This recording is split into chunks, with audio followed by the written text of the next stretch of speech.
ಮೈಸೂರು ನಗರದ ನಂಜರಾಜ ಬಹದ್ದೂರ್ ಛತ್ರದಲ್ಲಿ 2 ದಿನಗಳ ಕಾಲ ಗೆಡ್ಡೆಗೆಣಸು ಮೇಳ ನಡೆಯಿತು. ಮೈಸೂರಿನ ಸಹಜ ಸಮೃದ್ಧಿ ಸಂಸ್ಥೆ ಹಾಗೂ ರೋಟರಿ ಕ್ಲಬ್ ಪಶ್ಚಿಮ ವಿಭಾಗ ಮೈಸೂರು ವತಿಯಿಂದ ಗೆಡ್ಡೆಗೆಣಸು ಮೇಳವನ್ನು ಆಯೋಜನೆ ಮಾಡಲಾಗಿತ್ತು. ನಂಜರಾಜ ಬಹದ್ದೂರ್ ಛತ್ರದಲ್ಲಿ ವಿವಿಧ ಮೇಳಗಳನ್ನು ಆಯೋಜನೆ ಮಾಡುತ್ತಾ ಬರ್ತಿದ್ದಾರೆ. ಈ ಬಾರಿ ಗೆಡ್ಡೆಗೆಣಸು ಮೇಳವನ್ನು ಆಯೋಜನೆ ಮಾಡಲಾಗಿತ್ತು. ತಿಂಗಳ ಆರಂಭದಲ್ಲೇ ನಡೆದ ಮೇಳದಲ್ಲಿ ವಿವಿಧ ಗೆಣಸುಗಳನ್ನು ನೋಡಲು ಮಾತ್ರವಲ್ಲ, ತಿನ್ನಲು ಕೂಡ ಬಗೆ ಬಗೆಯ ತಿನಿಸುಗಳನ್ನು ಸಿದ್ಧಪಡಿಸಲಾಗಿತ್ತು.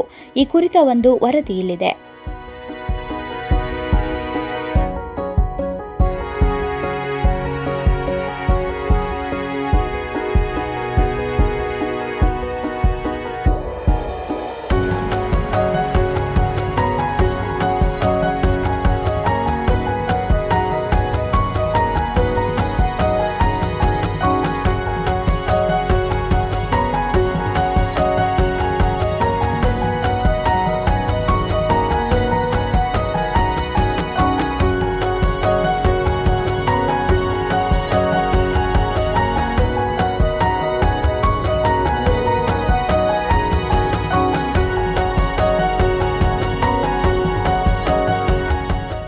ಮೇಳದಲ್ಲಿ ಕೇವಲ ಕರ್ನಾಟಕ ಮಾತ್ರವಲ್ಲದೆ ಅಸ್ಸಾಂ, ಕೇರಳ, ಕರ್ನಾಟಕ ಭಾಗಗಳಿಂದ ಜನರಿಗೆ ಗೆಡ್ಡೆಗೆಣಸು ತಂದು ಪ್ರದರ್ಶನ ಹಾಗೂ ಮಾರಾಟಕ್ಕೆ ಅವಕಾಶ ಮಾಡಿಕೊಡಲಾಗಿತ್ತು.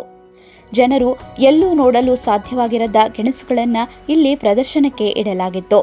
ಇಲ್ಲಿ ಮುಂಡೆಗೆಡ್ಡೆ, ತುರಿಕೆಯಿಲ್ಲದ ಕೆಸು, ಸುವರ್ಣಗೆಡ್ಡೆ, ತುಪ್ಪಗೆಣಸು, ಮರಗೆಣಸು, ಸಿಹಿಗೆಣಸು, ಕೆಸುವಿನ ಗೆಡ್ಡೆ, ರಚ್ಚೆವು ಗೆಡ್ಡೆ, ಕಂಬಗೆಸು, ಚಿಪ್ಪಗೆಸು, ನೇಗಲಗೊನ್ನೆ, ಪಂಜರಗೆಡ್ಡೆ, ಹಾಲುಗೆಸು, ಚೆಂಗೆಣಸು, ಚೀರಕಾಂಡೆ, ಉದ್ದವಾದ ಗೆಡ್ಡೆಗೆಣಸುಗಳು ಇಲ್ಲಿ ನೋಡಲು ಅವಕಾಶ ಕಲ್ಪಿಸಲಾಗಿತ್ತು.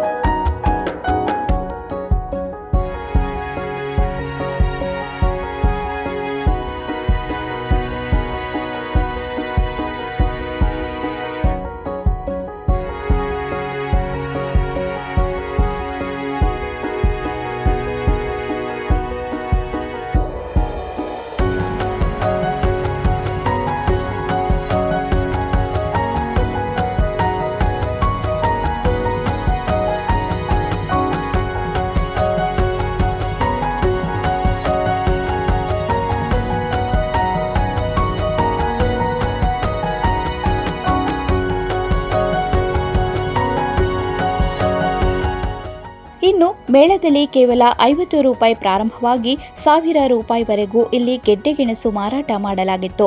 ಅಲ್ಲದೆ ಗೆಣಸಿನಿಂದ ಮಾಡಿದ ಪಾಯಸ, ಹಪ್ಪಳ ಹಾಗೂ ಪಲ್ಯ, ಉಪ್ಪಿನಕಾಯಿ, ಐಸ್ ಕ್ರೀಂ ಗೆಣಸಿನ ಪ್ರಿಯರಿಗೆ ಸವಿಯಲು ಸಹ ಇಡಲಾಗಿದೆ. ವೀಕ್ಷಿಸಲು ಹೆಚ್ಚಿನ ಸಂಖ್ಯೆಯಲ್ಲಿ ಭಾಗಿಯಾಗಿ ಜನರು ನೋಡಿಲ್ಲದ ಗೆಡ್ಡೆಗೆಣಸು ನೋಡಿ ಸಂತಸ ವ್ಯಕ್ತಪಡಿಸಿದರು.